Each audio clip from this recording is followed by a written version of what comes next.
ಸಾಮಾಜಿಕ ಸಾಮರಸ್ಯಕ್ಕೆ ಸಾಕ್ಷಿಯಾದ ಮತೀನ್ ಪಟೇಲರ ಹುಟ್ಟುಹಬ್ಬ. ಸಾರ್ವಜನಿಕರ ಸೇವೆಗೈದು ಸೈ ಎನಿಸಿಕೊಂಡ ಅಭಿಮಾನಿ ಬಳಗ. ಹೌದು ವೀಕ್ಷಕರೇ, ಅಫಜಲ್ಪುರ ತಾಲೂಕಿನ ಸರ್ಕಾರಿ ಸಾರ್ವಜನಿಕ ಆಸ್ಪತ್ರೆಯಲ್ಲಿ ಮಾಜಿ ಜಿಲ್ಲಾ ಪಂಚಾಯತ್ ಸದಸ್ಯರು ಹಾಗೂ ಜಾತ್ಯತೀತ ಸರ್ವಧರ್ಮೀಯರ ಭಾವೈಕ್ಯತೆಯ ಸಂಕೇತವಾಗಿ ಬಿಂಬಿತವಾಗಿರುವ ಮತೀನ್ ಅಹ್ಮದ್ ಪಟೇಲರವರ 44ನೇ ಹುಟ್ಟುಹಬ್ಬದ ಸಂಭ್ರಮವನ್ನು ಬಡ ರೋಗಿಗಳಿಗೆ ಹಣ್ಣು ಹಂಪಲು ಹಂಚುವ ಮುಖಾಂತರ ಆಡಂಬರವಿಲ್ಲದ ಆಚರಣೆ ಮಾಡಲಾಯಿತು. ಸುದ್ದಿಗಾರರೊಂದಿಗೆ ಮಾತನಾಡಿದ ಮತೀನ್ ಪಟೇಲ್ ಅಭಿಮಾನಿ ಬಳಗದ ಮುಖಂಡ ಅಶ್ಫಾಕ್ ಗೊಬ್ಬೂರ್, ಶ್ರೀಮಾನ್ ಮತೀನ್ ಪಟೇಲರು ಎಲ್ಲ ಜಾತಿ ವರ್ಗದ ಜನರೊಂದಿಗೆ ಅನೋನ್ಯ ಭಾವದಿಂದ ತಾಲೂಕಿನ ಏಕೈಕ ವ್ಯಕ್ತಿ ಎಂದರೆ ತಪ್ಪಾಗಲಾರದು.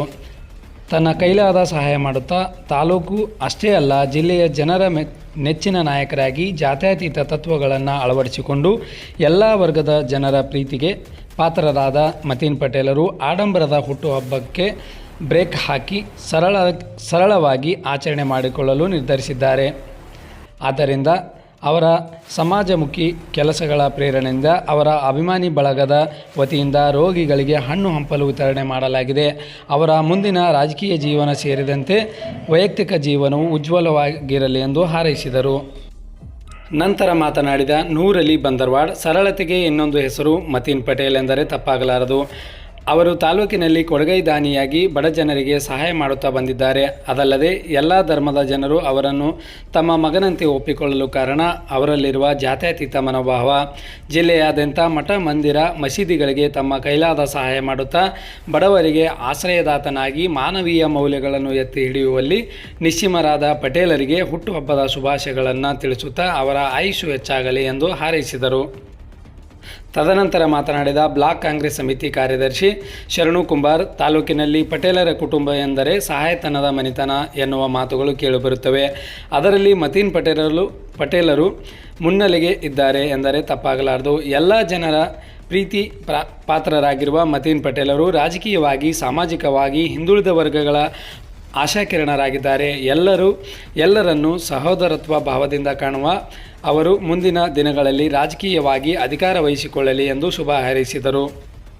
ಇದೇ ಸಂದರ್ಭದಲ್ಲಿ ಮತೀನ್ ಪಟೇಲ್ ಅಭಿಮಾನಿ ಬಳಗದ ಅಶ್ಫಾಕ್ ಗೊಬ್ಬೂರ್ ಬಂದರ್ವಾಡ್ ನೇತೃತ್ವದಲ್ಲಿ ಹುಟ್ಟುಹಬ್ಬ ಆಚರಣೆ ಮಾಡುತ್ತಾ ಇದೇ ಸಂದರ್ಭದಲ್ಲಿ ಶರಣು ಕುಂಬಾರ್, ನೂರ್ ಅಲಿ ಬಂದರ್ವಾಡ್, ಮೈಬೂಬ್ ಮನಿಯಾರ್, ಹಾಜಿ ಸೈಫಾನ್ ಸಾಬ್ ಚಿಕ್ಕಾವಳಗಿ, ಹಬೀಬ್ ಗಬ್ಬೂರ್, ಕಬೀರ್ ಪಟೇಲ್ ಬೋಗನಹಳ್ಳಿ, ರುಕ್ಮುದ್ದೀನ್ ಪರ್ತಾಬಾದ್, ದುಂಡು ಜಮಾದಾರ್, ಮತಾಬ್ ಗೊಬ್ಬೂರ್, ಪ್ರವೀಣ್ ಕಲ್ಲೂರ್, ಸಿದ್ದು ಚೌಡಾಪುರ್, ಗೌಸ್ ಮುಜಾವರ್, ಗಾಲಿಬ್ ಸೇರಿದಂತೆ ಹಲವರು ಉಪಸ್ಥಿತರಿದ್ದರು. ಮತ್ತು ಸರ್ವ ಧರ್ಮಗಳ ಯುವ ನಾಯಕರಾದಂಥ ಸನ್ಮಾನ್ಯ ಶ್ರೀ ಮತೀನ್ ಪಟೇಲ್ ಅವರ 44ನೇ ವರ್ಷದ ಜನ್ಮದಿನವನ್ನು ಅತ್ಯಂತ ಸರಳವಾಗಿ ಸರ್ಕಾರಿ ಆಸ್ಪತ್ರೆ ಅಫಜಲ್ಪುರ್ನಲ್ಲಿ ರೋಗಿಗಳಿಗೆ ಹಣ್ಣು ಹಂಪಲು ವಿತರಣೆ ಮಾಡುವ ಮುಖಾಂತರ ಅನ್ನ ಸಂತರ್ಪಣೆ ಮಾಡುವ ಮುಖಾಂತರ ಇವತ್ತು ಅವರ ಅಭಿಮಾನಿ ಬಳಗ ಹಮ್ಮಿಕೊಂಡಿದೆ. ಅವರೆಲ್ಲರೂ ಕೂಡ ನಾನು ಮೊದಲನೇದಾಗಿ ಅಭಿನಂದನೆಗಳನ್ನು ತಿಳಿಸ್ತೀನಿ. ಯಾಕಂದ್ರೆ ಈ ಜಿಲ್ಲಾ ಪಂಚಾಯತಿಯ ಮಾಜಿ ಸದಸ್ಯರಂತ ಮತೀನ್ ಪಟೇಲ್ ಅವರು ಕೇವಲ ಒಂದೇ ಧರ್ಮಕ್ಕೆ ಸೀಮಿತ ಇಲ್ಲ. ಅವರು ಎಲ್ಲ ಧರ್ಮವನ್ನು ಪ್ರೀತಿ ಮಾಡುವಂಥವರು, ಎಲ್ಲ ಧರ್ಮದ ಜನ ಅವರಿಗೆ ಪ್ರೀತಿ ಮಾಡ್ತಾರೆ. ಹಾಗೆಯೇ ಈ ಬಡ ಬಗ್ಗರಿಗೆ ಮತ್ತು ದೀನದಲಿತರಿಗೆ ಹಲವಾರು ಅವಕಾಶಗಳನ್ನು ಮಾಡಿಕೊಟ್ಟಂಥ ಮತ್ತು ಅವರಿಗೆ ತಮ್ಮದೇ ಆದಂಥ ಏನು ಬೇಕಾಗಿರ್ತಕ್ಕಂಥ ಮೂಲಭೂತ ಏನು ಸೌಲಭ್ಯಗಳಾದ ಕೈಲಿ ಆದಷ್ಟು ಮಟ್ಟಿಗೆ ಅದು ತಮ್ಮ ವೈಯಕ್ತಿಕ ಆಗಲಿ ಸರ್ಕಾರದಿಂದ ಮಾಡಿರ್ತಕ್ಕಂಥ ಕೀರ್ತಿ ಮತೀನ್ ಪಟೇಲರಿಗೆ ಸಲ್ತದ. ಇಂಥ ಯುವ ನಾಯಕರು ಸಮಾಜದ ಏಳಿಗೆಗಾಗಿ ಬೇಕು ಮತ್ತು ಇವ್ರ ಸಂಪತ್ತಿನ ಹೆಚ್ಚಿಗೆ ಆಗಲಿ ಮತ್ತು ಜನರಿಗೆ ಇವರಿಂದ ಪ್ರತಿ ವರ್ಷ ಹೆಚ್ಚಿಗೆ ಅವಕಾಶಗಳನ್ನು ಸಿಗಲಿ.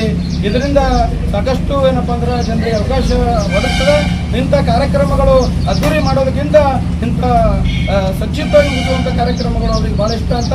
ಹಾಗಾಗಿ ಅವರು ಇವತ್ತು ಊರಲ್ಲಿ ಲಭ್ಯ ಇರೋದಿಲ್ಲ.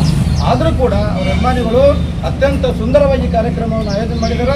ಅವರಿಗೆ ಭಗವಂತ ಇನ್ನೂ ಹೆಚ್ಚಿನ ಆಯುಷ್ ಕೊಡಲಿ, ಆರೋಗ್ಯ ಕೊಡಲಿ, ಐಶ್ವರ್ಯ ಕೊಡಲಿ ಮತ್ತು ಅಲ್ಲಾನ ಮತ್ತು ದೇವರ ಕೃಪೆ ಅವ್ರ ಮ್ಯಾಗಿರಲಿ ಅಂತ ಮಾತನ್ನು ಹೇಳಿ ನನ್ನ ಗಣ್ಯ ವ್ಯಕ್ತಿಗಳು, ಮಾಜಿ ಜಿಲ್ಲಾ ಪಂಚಾಯತ್ ಸದಸ್ಯರು ಹಾಗೂ ಸರ್ವಧರ್ಮಗಳ ಯುವ ಮುಖಂಡರಾದಂತಹ ಶ್ರೀ ಮತೀನ್ ಪಟೇಲ್ ಸಾಹೇಬರ 44ನೇ ಜನ್ಮ ದಿನೋತ್ಸವ ಇವತ್ತು ಅವರ ಜನ್ಮ ದಿನೋತ್ಸವ ಅಂಗವಾಗಿ ಅವರಿಗೆ ನಾನು ಶುಭವನ್ನು ಕೋರುತ್ತೇನೆ.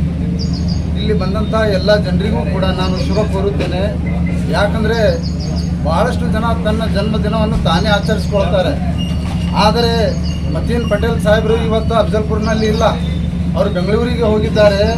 ಅವರ ಅಭಿಮಾನಿ ಬಳಗ ಹಿಂದೂ ಮುಸ್ಲಿಂ ಸಿಖ್ ಇಸಾಯಿ ಯಾವ ಭೇದ ಭಾವ ಇಲ್ಲದೆ ಇವತ್ತು ಎಲ್ಲರೂ ಅಭಿಮಾನದಿಂದ ಈ ಸರ್ಕಾರಿ ಆಸ್ಪತ್ರೆಯಲ್ಲಿ ಹಣ್ಣು ಹಂಪಲುಗಳನ್ನು ವಿತರಿಸುವುದರ ಮೂಲಕ ಇವತ್ತು ಅವರ ಜನ್ಮದಿನವನ್ನು ಆಚರಿಸ್ತಾ ಇದ್ದೇವೆ. ಅವರು ಯಾವ ಧರ್ಮಕ್ಕೆ ಅಂಟಿಕೊಳ್ಳದೆ ಎಲ್ಲ ಧರ್ಮಗಳ ಪರವಾಗಿ ಕೆಲಸವನ್ನು ಮಾಡ್ತಾ ಇದ್ದಾರೆ. ಸರ್ಕಾರಿ ಕೆಲಸ ಆಗಲಿ ಅಥವಾ ಯಾವುದೇ ತನ್ನ ವೈಯಕ್ತಿಕ ತನ್ನ ಕೈಯಿಂದ ಏನೇ ಆದರೂ ಕೂಡ ಸಹಾಯವನ್ನು ಮಾಡುತ್ತಾರೆ. ಬಡವರ ಯಾವುದೇ ಒಂದು ಸಮಸ್ಯೆ ಇರಲಿ, ಅವರ ಯಾವುದೇ ಮನೆಯಲ್ಲಿ ಮದುವೆ ಮುಂಜೆಗಳು ಇರಲಿ, ಅವರಿಗೆ ಸಹಾಯವನ್ನು ಮಾಡ್ತಾರೆ. ಅವರ ಕರೆಗೆ ಹೋಗೊಟ್ಟು ಅವರಿಗೆ ಆದಷ್ಟು ಸಹಾಯ ಹಸ್ತವನ್ನು ನೀಡುತ್ತಾರೆ. ಮತ್ತು ಅವರು ಜಾತ್ಯತೀತ ಮನೋಭಾವವನ್ನು ಹೊಂದಿದ ಒಬ್ಬ ಮಹಾನ್ ನಾಯಕ ಅಂತ ಹೇಳಿ ಇವತ್ತು ನಾ ಹೇಳಬಹುದು. ಅವರು ಸಾಕಷ್ಟು ಸರ್ಕಾರಿ ಕೆಲಸಗಳು ವೈಯಕ್ತಿಕ ಆದಂತಹ ಆದಷ್ಟು ತನ್ನ ವೈಯಕ್ತಿಕ ಹಣದಿಂದ ಕೂಡ ಸಹಾಯವನ್ನು ಮಾಡಿದ್ದಾರೆ. ನಾನು ಇಲ್ಲಿ ಇರ್ತಕ್ಕಂಥ ಒಂದು ದೊಡ್ಡ ಮಟ್ಟ ಸಂಸ್ಥಾನಕ್ಕೆ ಹೋಗಿದ್ದೆ. ಅಲ್ಲಿ ಆ ಸಂಸ್ಥಾನದ ಮಠಾಧೀಶರಿಗೆ ನಾನು ಭೇಟಿಯಾಗ್ಲಿಕ್ಕೆ ಹೋಗಿದ್ದೆ. ಅವ್ರು ಹೇಳಿದ್ರು, ಇವರು ಇಂಥ ಸ್ವಭಾವದವರಿದ್ದಾರೆ, ಇವರಿಗೆ ಜಾತಿ ಮತ ಭೇದ ಏನೂ ಇಲ್ಲ. ನಾನು ನನ್ನ ಗುಡಿಗಾಗಲಿ ಅಥವಾ ಯಾವುದೇ ಒಂದು ಸಾಮಾಜಿಕ ಕೆಲಸಕ್ಕಾಗಿ ಅವರಿಗೆ ಹೇಳಿದಾಗ ತನ್ನ ಆದಷ್ಟು ಕೈಯಿಂದ ತನ್ನ ಸಹಾಯ ಹಸ್ತವನ್ನು ನೀಡಿ ಸಹಾಯವನ್ನು ಮಾಡುತ್ತಾರೆ ಅಂಥೇಳಿ ಹೇಳಿದಾಗ ನನಗೆ ಇಷ್ಟು ಆನಂದ ಆಯಿತು. ಅವರು ಮಠಗಳಿಗೂ ಕೂಡ ಅವರು ತನ್ನ ಸಹಾಯವನ್ನು ಮಾಡ್ತಾರೆ ಅಂದರೆ, ಮಸೀದಿಗಳಿಗೆ ಎಷ್ಟು ಮಾಡ್ತಾರೆ ಮಠಗಳಿಗೂ ಕೂಡ ಅಷ್ಟೇ ಮಾಡ್ತಾರೆ ಅಂದರೆ ನನಗೆ ಭಾಳ ಆನಂದ ಆಯಿತು. ಯಾಕಂದರೆ ಇದು ಭಾರತ ಅಂದರೆ ಹಿಂದೂ ಮುಸ್ಲಿಮರ ಒಂದು ರಾಷ್ಟ್ರ ಅಂತೇಳಿ ಹೇಳ್ಬೋದು. ಹಿಂದೂ ಮುಸ್ಲಿಂ ಸಿಖ್ ಇಸಾಯಿಗಳು ಇರ್ತಕ್ಕಂಥ ಇದು ಭಾರತ ದೇಶ. ಎಲ್ಲರೂ ಕೂಡ ಈ ಮುಖಾಂತರ ಈ ಜನ್ಮದಿನವನ್ನು ಆಚರಿಸುವುದರ ಮೂಲಕ ಎಷ್ಟು ನಾವು ಇವತ್ತು ಎಲ್ಲರೂ ಸಾಮರಸ್ಯವಾಗಿ ನಾವು ಈ ಜನ್ಮದಿನವನ್ನು ಆಚರಿಸ್ತಾ ಇದ್ದೇವೆ. ಅಷ್ಟೇ ಸಾಮರಸ್ಯವಾಗಿ ನಾವು ಈ ಭಾರತ ದೇಶದಲ್ಲಿ ಅಣ್ಣ ತಮ್ಮರಂತೆ ನಾವು ಬಾಳೋಣ. ಅವರಿಗೆ ಇನ್ನೊಮ್ಮೆ ಅವರ ದಿನದ ಶುಭ ಕೋರುತ್ತಾ ಇಂದು ಮತೀನ್ ಪಟೇಲ್ ಅವರ ಅಭಿಮಾನಿ ಬಳಗದಿಂದ ಸರ್ಕಾರಿ ಆಸ್ಪತ್ರೆಯಲ್ಲಿ ಹಣ್ಣು ಹಂಪಲು ವಿತರಣಾ ಕಾರ್ಯಕ್ರಮ ಇಟ್ಕೊಂಡು ಹಮ್ಮಿಕೊಂಡಿದ್ದು, ಆದ ಕಾರಣ ಶ್ರೀ ಮತೀನ್ ಪಟೇಲ್ ಜಿ ಅವರು ಜನಾಂಗ ನಾಯಕರು. ಪ್ರತಿಯೊಬ್ಬ ಸಮಾಜದ ಯಾರೇ ಬಂದರೂ ಭೀ ಅವ್ರು ಕೆಲಸ ಮಾಡಿಕೊಡ್ತಾರೆ. ಇನ್ನೊಂದು ಯಾವುದೇ ಕಾರ್ಯಕ್ರಮ ಇದ್ರೂ ಅವರು ಬಿಟ್ಕೊಡಲ್ಲ. ಹೀಗಾಗಿ ನಮ್ಮ ಶ್ರೀ ಮತೀನ್ ಪಟೇಲ್ ಅವರಿಗೆ 44ನೇ ಜನ್ಮದಿನದ ಆರ್ಥಿಕ ಶುಭಾಶಯ ಕೊಡ್ತೀನಿ. ಅವರಿಗೆ ದೇವರು ಆರೋಗ್ಯ ಆಯುಷ್ಯ ಕೊಟ್ಟು ಕಾಪಾಡಿ ಅಂತೇಳಿ ಈ ಸಂದರ್ಭದಲ್ಲಿ ಕೇಳ್ಕೊಳ್ತೇನೆ. ಹಬ್ಬದ ಸಲುವಾಗಿ ಅವರ ಬಳಗ ವತಿಯಿಂದ ಈ ಆಸ್ಪತ್ರೆಯಲ್ಲಿ ಹಣ್ಣು ಹಂಪಲುವನ್ನು ಹಂಚಿ, ಯಾಕಂದರೆ ಮತೀನ್ ಪಟೇಲ್ ಇಂಥ ನಾಯಕ ಅಂದರೆ ಈ ತಾಲೂಕಿಗೆ ಅವರು ಯಾವ ಸಮಾಜನೂ ನೋಡಲಾರದೆ ಹಿಂದೂ ಇರಲಿ ಮುಸ್ಲಿಮರು ಎಲ್ಲರಿಗೂ ತೊಂದು ನಡೆಯುವಂಥ ನಾಯಕ. ಎಲ್ಲ ತಾಲೂಕಿನೊಳಗೆ ಇಂಥ ಒಂದು ನಾಯಕ ಇದ್ದರೆ ನಮ್ಮ ಇಡೀ ಕರ್ನಾಟಕನೇ ಹೆಮ್ಮೆಯಿಂದ ನಡಿಬೇಕಾಗುತ್ತೆ. ಯಾಕಂದರೆ ಮತೀನ್ ಪಟೇಲ್ ಅವರ ಇತಿಹಾಸ ಬಹಳಷ್ಟು ಇದೆ ಹೇಳಬೇಕಾದಂತೆ. ಅವರಿಗೆ ಈ ಬಳಗ ವತಿಯಿಂದ ಅವರಿಗೆ ಶುಭಾಶಯವನ್ನು ಕೋರುತ್ತೇನೆ.